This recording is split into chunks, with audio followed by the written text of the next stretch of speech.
इस चुनावी जनसभा में उपस्थित बड़ी संख्या में हमारे किसान भाई, बुजुर्ग, माताएं, बहनें, नौजवान साथी, पत्रकार बंधुओं, मैं सबसे पहले इस चुनावी जनसभा में आए हुए आप सब लोगों का बहुत बहुत धन्यवाद और आभार प्रकट कर रहा हूं। मैं देख रहा हूं जहां पंडाल हमारा पूरा भरा दिखाई दे रहा है और पंडाल के बाद भी जो दाईं तरफ हमें सड़क तक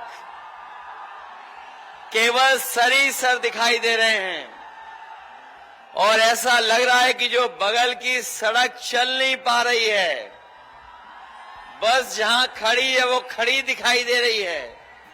छत के ऊपर लोग हैं, छत के पीछे जो बिल्डिंग है, बिल्डिंग के ऊपर जो छत है वहां तक हमें लोग दिखाई दे रहे हैं।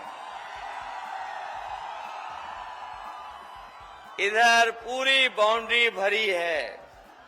पीछे जहां हम उतरे थे हेलीपैड के आसपास भी ऐसी सभा चल रही थी जितनी मैं यहां देख रहा हूं। जिन्हें जगह नहीं मिली है वो पेड़ की डालियों पे भी बैठे हैं नौजवान।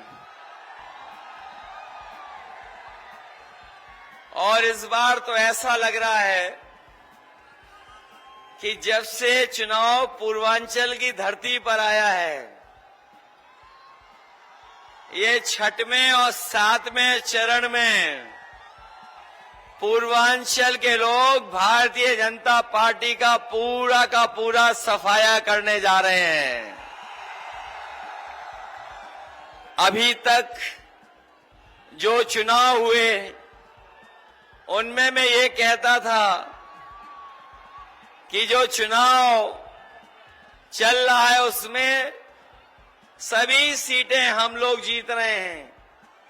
केवल एक सीट के लिए मैं कहता था, वो क्यूटो जहां पर लड़ाई में है, लेकिन अब चुनाव जब बिल्कुल क्यूटो के बगल में आ गया है और जो समर्थन मिलता दिखाई दे रहा है और जिस तरीके से पीडीए परिवार एकजुट होकर के समर्थन दे रहा है, इस बार जो 2 चरणों में 27 लोकसभा का चुनाव होने जा रहा है, 27 की 27 सीटें इंडिया गठबंधन जीतने का काम करेगा। बीजेपी वाले बड़े बड़े नारे दे रहे थे और इतने बड़े नारे कि हमें और आपको डरा रहे थे। कह रहे थे कि चुनाव में इस बार 400 पार हो जाएंगे। ये जो 400 पार की गिनती मुझे बाद में समझ में आई। ये जो 400 पार का नारा दे रहे थे, ये गिनती जो पढ़े लिखे नौजवान हैं वो समझ रहे होंगे, जो हिंदी को जानते होंगे वो बेहतर समझते होंगे। अगर बीजेपी वाले 400 पार कह रहे थे तो इसका मतलब था कि जो लोकसभा में कुल मिलाकर के सीटें 543 हैं और अगर 400 पार जीतने की बात कह रहे हैं तो बताओ 543 में 400 के बाद कितनी सीटें बनती हैं? 143। और जो गुस्सा बढ़ता चला जा रहा है जनता का, इस बार देश की 140 करोड़ की जनता भारतीय जनता पार्टी को 140 सीटों के लिए तरसा देगी। और ये जो गुस्सा बढ़ रहा है, हर चरण में गुस्सा बढ़ता चला जा रहा है। ये जब चुनाव 7वें चरण में पहुंचेगा तो जनता का गुस्सा भी 7वें आसमान पर होगा। बोलो, इनका सफाया होने जा रहा है कि नहीं होने जा रहा है? और 10 साल में इनकी हर बात झूठी और हर वादा झूठा निकला कि नहीं निकला। दुनिया में शायद इतना झूठ कोई नहीं बोलता होगा जितना भारतीय जनता पार्टी के लोग बोलते हैं।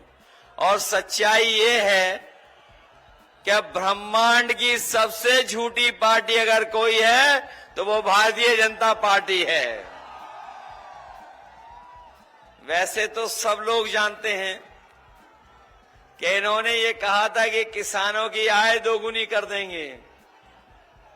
न केवल आय बढ़ाने की बात कही थी इन्होंने, बल्कि यहां तक कहा था कि किसानों को हम खुशहाल बना देंगे। किसानों को खुशहाल बना करके दुनिया में जहां पर विकसित देश पहुंचे हैं वहां पर विकसित भारत भी पहुंच जाएगा। लेकिन 10 साल में हम लोग पीछे मुड़ के देखते हैं तो इन्होंने जहां किसानों को धोखा दिया, जहां महंगाई बढ़ा दी, लागत बढ़ा दी, और लागत तो इतनी बढ़ाई है कि अगर हम हिसाब किताब लगाते हैं तो हमारा किसान की खेती बाड़ी आज घाटे का सौदा हो गई है। केवल महंगाई तो बढ़ाई, लेकिन हमारा किसान ये भी जानता होगा कि जब ये खाद खरीदने गए हैं तो खाद की बोरी से चोरी हो गई। पहले 5 किलो हुई और फिर 5 किलो चोरी हो गई। अब जो बोरी लेता है किसान तो 10 किलो की चोरी हो गई। न केवल चोरी बोरी से हुई है, बल्कि हमारा किसान भाई जानता होगा जब किसान डीएपी लेने गया तो उससे कहा कि ये नैनो यूरिया भी और खरीद लो, तभी जाकर के आपको डीएपी की बोरी मिलेगी। जो लोग जानकार होंगे, समझदार होंगे, वो जानते होंगे ये जो नैनो यूरिया जबरदस्ती खरीदवाई किसानों से, वो इसलिए खरीदवाई थी कि जिससे कि हमारे किसानों की पैदावार बढ़ जाए, उनकी फसल की कीमत बढ़ जाए। लेकिन सुनने में ये आ रहा है कि जैसे बड़े बड़े उद्योगपति बैंकों का पैसा लेकर के भाग गए थे, उसी तरीके से ये नैनो यूरिया देने वाले भी भारत छोड़ करके भाग गए हैं। इसलिए हम आपसे निवेदन और अपील करने आए हैं कि ये भारतीय जनता पार्टी के लोग हमारे किसानों को इतना धोखा दिए हैं कि आज हमारा किसान कर्ज में जी रहा है। और जो साथी जानकारी रखते होंगे वो जानते होंगे कि पिछले 10 साल में बड़े बड़े उद्योगपतियों के इन्होंने कर्ज माफ किए हैं। और जो कर्ज माफ किया है उसमें जब इन्होंने फैसला लिया तो कानून ये बनाया कि जिन लोगों का 5 करोड़ से ऊपर का बैंकों का कर्जा है उन तमाम लोगों का कर्ज माफ हो जाएगा। लेकिन हमारा गरीब किसान गांव में रहने वाला, उसका कर्ज तो लाखों में था, लेकिन लाखों में कर्ज माफ नहीं किया। हमारा किसान निराश हो गया, मायूस हो गया। और वहीं जब देखता है, सुनता है कि बड़े बड़े उद्योगपतियों का 26 लाख करोड़ रुपया इन्होंने माफ किया है, तो हम इंडिया गठबंधन के लोग अपने किसान भाइयों को कह के जा रहे हैं, तमाम गरीब भाइयों को कह के जा रहे हैं, जो आपने बैंक से कर्ज लिया है, अगर वो 25 लाख करोड़ से ऊपर का कर्ज माफ कर सकते हैं तो इंडिया गठबंधन की सरकार बनेगी तो अपने किसानों और गरीबों का भी कर्ज पूरा का पूरा माफ होगा। न केवल कर्ज माफ होगा, बल्कि हमारे किसानों की पैदावार के लिए कानूनी अधिकार दिलाने का काम, जिससे उन्हें एमएसपी फसलों का मिल जाए, ये भी फैसला इंडिया गठबंधन और समाजवादी पार्टी लेने का काम करेगी। हमारे नौजवान जो बैठे हैं यहां पर, वो जानते होंगे कि कोई भी जो भी परीक्षा देने गया, हर परीक्षा का पेपर लीक हो गया। पढ़ाई लिखाई की, तैयारी की, कोचिंग की, लेकिन जब वो परीक्षा दे करके घर लौटा तो पता लगा उसका पेपर लीक हो गया, परीक्षा रद्द हो गई। मुझे याद है अभी हाल ही में जो पुलिस की भर्ती के लिए तैयारी की गई थी और सरकार ने भरोसा दिलाया कि इतनी सुरक्षित भर्ती होगी कि हम सबसे ज्यादा भर्ती कर करके दिखाएंगे। हमारा नौजवान लाखों लाख तैयारी कर करके परीक्षा देने गया। 2 दिन की परीक्षा हुई और जब परीक्षा खत्म हुई और घर लौट करके आया तो पता लगा उसका भी पेपर लीक हो गया। अभी तक जो पेपर लीक हुए हैं वो कोई 1, 2, 3 पेपर लीक नहीं हुए हैं। आज तक जितनी भी उत्तर प्रदेश की सरकार की परीक्षा हुई हैं सबके पेपर लीक हुए हैं। और याद रखना नौजवान साथियों, ये पेपर लीक हुए नहीं हैं, इस सरकार ने जानबूझ करके पेपर लीक कराए हैं। और पेपर लीक इसलिए कराए हैं कि जिससे हमारे नौजवानों को नौकरी न मिल जाए। और इन पेपर लीक के कारण जो नौजवानों का भविष्य अंधकार में चला गया है, ऐसे 60 लाख नौजवान हैं। और यही 60 लाख नौजवानों के अगर केवल हम मां बाप को जोड़ दें तो एक परिवार के 3 सदस्य अगर सरकार से नाराज हैं तो सोचो, गणित लगाना कि अगर ऐसे 60 लाख बच्चे हैं जो परीक्षा नहीं दे पाए, जिनकी परीक्षा का पेपर रद्द हुआ, और परिवार के मां बाप को जोड़ दें तो 3 गुना 60 लाख बनता है 1 करोड़ 80 लाख। और यही 1 करोड़ 80 लाख अगर हम भाग दे देंगे 80 लोकसभाओं से तो हर लोकसभा में भारतीय जनता पार्टी का 2,25,000 वोट कम हो गया है। केवल नौजवानों की परीक्षा, उनका पेपर लीक होने की वजह से हर लोकसभा में बीजेपी का 2,25,000 वोट कम हुआ है। बताओ, बीजेपी के लोगों से पूछिए कि 2,25,000 वोट कम कहां से आप पूरा करोगे? कोई रास्ता हो तो बता दो। न केवल नौजवान की नौकरी छीनी, बल्कि बहुत सारे हमारे साथी जानते होंगे और उन्होंने देखा होगा समय समय पर हमारे गांव के नौजवान रहने वाले सड़कों पे दौड़ करके, खेतों पे दौड़ करके, मैदान में दौड़ करके तैयारी करते थे फौज की।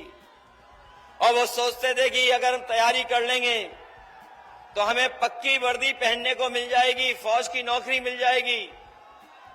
लेकिन इधर भारतीय जनता पार्टी ने फौज की नौकरी को भी आधा अधूरी नौकरी बना दिया। ये जो अग्निवीर व्यवस्था लागू कर करके 4 साल की नौकरी की है, हम अपने नौजवानों को भरोसा दिला के जा रहे हैं, सरकार बनने जा रही है, ये अग्निवीर हमेशा हमेशा के लिए खत्म हो जाएगी।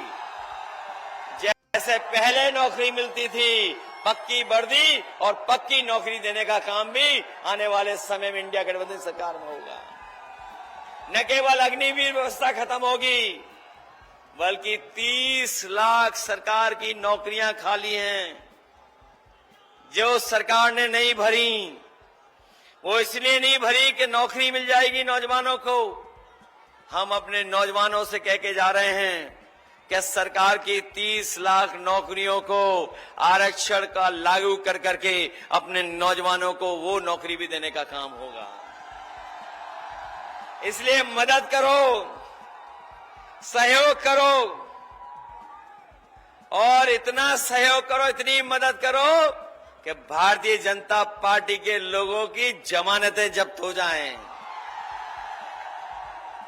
ये चुनाव जहां हमारे आपके भविष्य का है, वहीं हमारी आने वाली पीढ़ी के भविष्य का भी चुनाव है। न केवल भारतीय जनता पार्टी ने संविधान को खतरा पैदा किया है, बल्कि हमारे साथी जानते होंगे इनकी सरकार में हमारी आपकी जान को भी खतरा पैदा हो गया। इन्होंने जबरदस्ती वैक्सीन लगवा दी, किसी को नहीं छोड़ा जिसको वैक्सीन न लगवा दी हो। और बाद में वैक्सीन वालों से इन्होंने चंदा वसूल लिया बताओ चंदा वसूला के नहीं वसूला वैक्सीन वालों से? और सुनने में आया है कि वैक्सीन कंपनी कह रही है कि जो वैक्सीन हमने लगवा दी है वो वैक्सीन हम वापस ले लेंगे। बताओ हमें कोई समझा दे, जो वैक्सीन शरीर में चली गई वो वापस कैसे ले लोगे आप? अगर कोई रास्ता हो तो बता दो हमें कि शरीर में लगी हुई वैक्सीन को आप वापस ले लेंगे। बताओ आपकी हमारी जान को खतरा पैदा किया था कि नहीं किया था? और न केवल खतरा पैदा किया चंदा लेकर के वसूल करके, बल्कि इन्होंने बड़ी बड़ी कंपनियों से पैसा वसूल लिया। और बड़ी कंपनियों से जो पैसा वसूला उसी की वजह से महंगाई है आज। कोई अगर चंदा देता है तो हजारों में देता है, लाखों में देता है, कोई करोड़ों में चंदा नहीं देता है। लेकिन इन भारतीय जनता पार्टी के लोगों ने बड़ी बड़ी कंपनियों से 1000 करोड़, किसी से 500 करोड़, किसी से 400 करोड़, और तमाम वो कंपनियां जिनका कारोबार नहीं था उनसे भी पैसा वसूल लिया। बताओ भ्रष्टाचार किया नहीं कि नहीं किया? न केवल भ्रष्टाचार किया है, जब से जनता जान गई इनके बारे में कि इन्होंने इलेक्टोरल बॉन्ड के नाम पर पैसा वसूला है, भारतीय जनता पार्टी की पोल तो खुली खुली है। इनका बैंड भी बज गया है कि आज मुंह दिखाने लायक नहीं है, न इलेक्टोरल बॉन्ड के बारे में बात करने लायक है। बताओ महंगाई बढ़ा दी इन्होंने कि नहीं बढ़ा दी? डीजल पेट्रोल महंगा हुआ कि नहीं हुआ? और गैस सिलेंडर महंगा हो गया कि नहीं हो गया? और बाजार में जाओ कभी बुखार की गोली खरीदना, बताओ दवाई महंगी हो गई कि नहीं हो गई? पहले बुखार ठीक हो जाता था 500 mg में, आजकल बुखार के लिए गोली देते हैं 650 mg की। सुनने में आ रहा उसमें भी बुखार नहीं ठीक हो रहा है। बताओ ये घोटाला हो रहा है कि नहीं हो रहा है? न केवल घोटाला और महंगाई हो रही, बल्कि हमारे नौजवान जानते होंगे कि 10 साल पहले मोटरसाइकिल कितने रुपए में आती थी और आज मोटरसाइकिल कितने रुपए में आती है? 1 लाख में हो गई कि नहीं हो गई? और इन लोगों ने न केवल मोटरसाइकिल की कीमत बढ़ाई है, बल्कि हर चीज महंगी कर दी है। और ये महंगाई इसलिए है कि मुनाफा कमा रहे हैं। ये मुनाफा कमाने से और भ्रष्टाचार की वजह से महंगाई है, याद रखना। इसलिए ये चुनाव बहुत अलग तरह का चुनाव होने जा रहा है। ये देश को बचाने का चुनाव है, संविधान को बचाने का चुनाव है। जिस तरीके से कभी संविधान मंथन हुआ था, उसी तरीके से संविधान मंथन होने जा रहा है। एक तरफ तो वो लोग हैं जो संविधान बचाना चाहते हैं और दूसरी तरफ वो लोग हैं जो संविधान को हटाना चाहते हैं। लेकिन इस बार संविधान बचाने वाले भारतीय जनता पार्टी को हटाने का काम करेंगे। इसलिए मदद करिए आप सब लोग। अभी जितने चुनाव हम लोग देख करके आ रहे हैं, सब चुनाव में समाजवादी पार्टी और इंडिया गठबंधन मुकाबला कर रही है और उसी से घबराए हुए हैं। वो ऐसा घबराए हुए हैं, गठबंधन से कहे कि कोई सभा नहीं छोड़ रहे हैं जिसमें 2 शहजादों को याद न कर रहे हों। आपने उनका भाषण सुना होगा, वो 2 शहजादों को याद कर रहे हैं लगातार। और 2 शहजादों को याद करने वालों को मैं कहना चाहता हूं कि इस बार दोनों शहजादे न केवल शह देंगे, बल्कि आपको इस चुनाव में मात देने का भी काम करेंगे। और ये जो कहते थे डबल इंजन की सरकार, डबल इंजन की, लेकिन देखें बड़े बड़े होर्डिंग से एक इंजन गायब है। और जिसके लिए ये दिल्ली वाले आ रहे हैं वोट मांगने, वो उनकी होर्डिंग पे इंजन ही नहीं दिखाई दे रहा है। बताओ कहीं वो इंजन दिखाई दे रहा है क्या? और इस खटारा इंजन को इस बार हटाओगे कि नहीं हटाओगे भारतीय जनता पार्टी का? न केवल हटाना बल्कि दूर कर देना इस बार। पहले हम लोग कितने वोट से रह गए थे पीछे, कितने वोटों से रह गए थे। इसलिए सावधान होके नहीं हो इस बार। कोई बहकाए डराए तो अपने लोग डर तो नहीं जाओगे। अगर ये धमकाएं तो धमकाने में तो नहीं आ जाओगे। अगर लालच दें तो उसमें नहीं उलझ जाओगे। इसलिए सावधान हो के नहीं हो आप लोग। और मतदान करने जाओगे, लेकिन अगर बूथ पे कोई आपको जाने से रोके तो रुक तो नहीं जाओगे। वैसे जौनपुर और मड़ियाऊ वाले तो नहीं रुकेंगे, रुक तो नहीं जाओगे आप लोग। अपना वोट डालोगे पूरा। न केवल वोट डालना बल्कि आपकी प्रत्याशी सबसे कम उम्र की हैं और आधी आबादी का नेतृत्व करेंगी। जो लोग पीडीए को समझते होंगे, पी है पीडीए, वहीं पूर्वांचल में भी पी आता है, इसीलिए हमने बनाया पीडीए। बताओ, सामाजिक न्याय की लड़ाई लड़ना चाहते हो कि नहीं लड़ना चाहते हो? जो आपने खोया है उसको पाना चाहते हो कि नहीं पाना चाहते हो? इसलिए आप सब लोग मदद करना। और आपके प्रत्याशी जो पहला चुनाव लड़ रही हैं आपके बीच में, निराश तो नहीं कर दोगे। और जब नया प्रत्याशी कोई लड़ता है तो नई चीजें होती हैं, नया ही दिशा मिलती है। तो इसलिए नई राजनीति की शुरुआत के लिए आप नौजवान प्रत्याशी की मदद करने का काम करना। मदद करोगे सब लोग मिलकर के। ये आखिरी दिन है चुनाव का, प्रचार का। अब तो कोई आपसे वोट मांगने भी नहीं आने वाला। बीजेपी वाले वोट मांग के चले गए कि नहीं चले गए? आखिरी में इसीलिए मैं आया हूं कि मैं जानता हूं मछली शहर के लोग इस बार हम लोगों को निराश नहीं करेंगे। अब तो देख लिया कि समीकरण बहुत अच्छा बनाया हम लोगों ने। बताओ, आपके हर जगह प्रत्याशी लड़ाई में और जीतने जा रहे हैं कि नहीं जीतने जा रहे हैं? चारों तरफ जीत रहे हैं कि नहीं जीत रहे हैं? ये पहला चुनाव में देख रहा हूं जहां कार्यकर्ता नेता तो कर ही रहे हैं मदद, लेकिन इस बार तो जनता कार्यकर्ता और नेताओं से आगे चलने का काम कर रही है। इसलिए मदद करिए आप सब लोग। और एक एक वोट समाजवादी पार्टी के पक्ष में, एक एक वोट समाजवादी पार्टी के पक्ष में आप लोग डालने का काम करना। यही निवेदन, यही अपील मैं आपसे करने आया हूं। जो लोग कहते थे अच्छे दिन आएंगे, बताओ अच्छे दिन आए किसी के कि नहीं आए?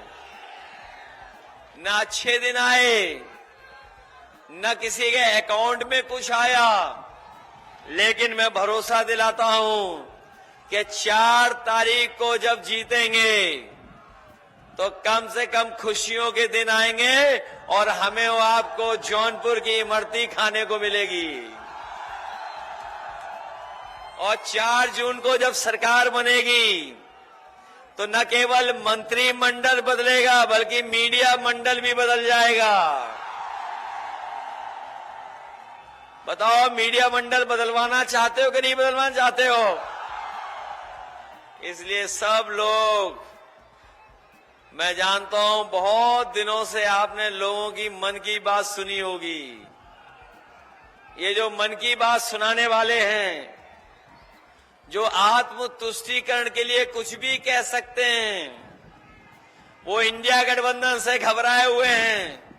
मैं उनको कहना चाहता हूं, अब कोई मन की बात नहीं सुनना चाहता है, सब संविधान की बात सुनना चाहते हैं।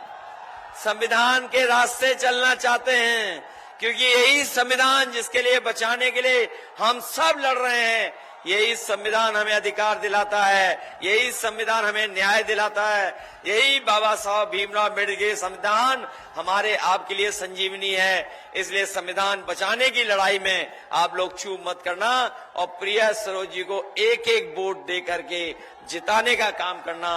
न केवल ये जीत करके जाएंगी, बल्कि पढ़ी लिखी हैं, समझदार हैं, आज के समय की चीजों को समझती हैं। जब लोकसभा में बोलेंगी और आपकी बात रखेंगी तो लगेगा कि हाँ, कोई नौजवान पढ़ा लिखा आपके पक्ष की बात कर रहा है। इसलिए ऐसे पढ़े लिखे नौजवान हमारी प्रिया सरोज को एक एक वोट दे करके लोकसभा में भेजने का काम करना।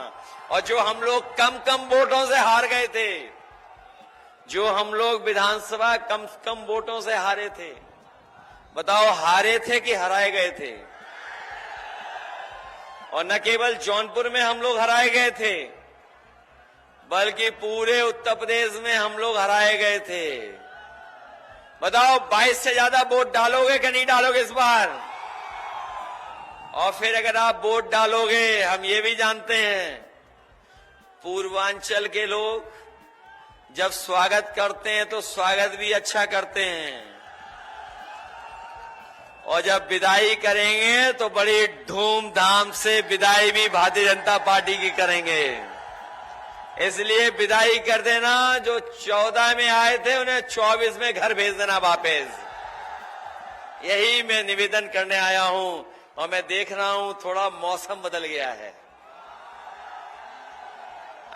हमने बहुत पढ़ा होगा क्लाइमेट चेंज के बारे में, लेकिन इस बार तो आपके वोट से पॉलिटिकल क्लाइमेट चेंज बदलने जा रहा है। पॉलिटिकल क्लाइमेट चेंज होने जा रहा है पूरे के पूरे देश का। इसलिए साइकिल को याद रखना और साइकिल की रफ्तार बढ़ा देना, यही निवेदन है, ये अपील में आप सबसे करना है। बहुत बहुत बधाई, बहुत बहुत धन्यवाद देता हूं आप सबका। आपको ये खबर कैसी लगी है उस पर अपनी राय कमेंट बॉक्स में जाकर जरूर दें। अभी तक हमारे चैनल को आपने सब्सक्राइब ना किया हो तो सब्सक्राइब बटन पर क्लिक करें, बेल आइकन को प्रेस करें, जिससे कि हमारी पढ़ने वाली प्रत्येक खबर का नया नोटिफिकेशन सबसे पहले आपको प्राप्त हो। आपसे निवेदन है कि अभी तक हमको ज्वाइन ना किया हो तो ज्वाइन बटन पर क्लिक करके ज्वाइन कर सकते हैं। हम फिर मिलेंगे एक नई खबर के साथ, तब तक आप हमको इजाज़त दीजिए। जय भारत, जय हिंद।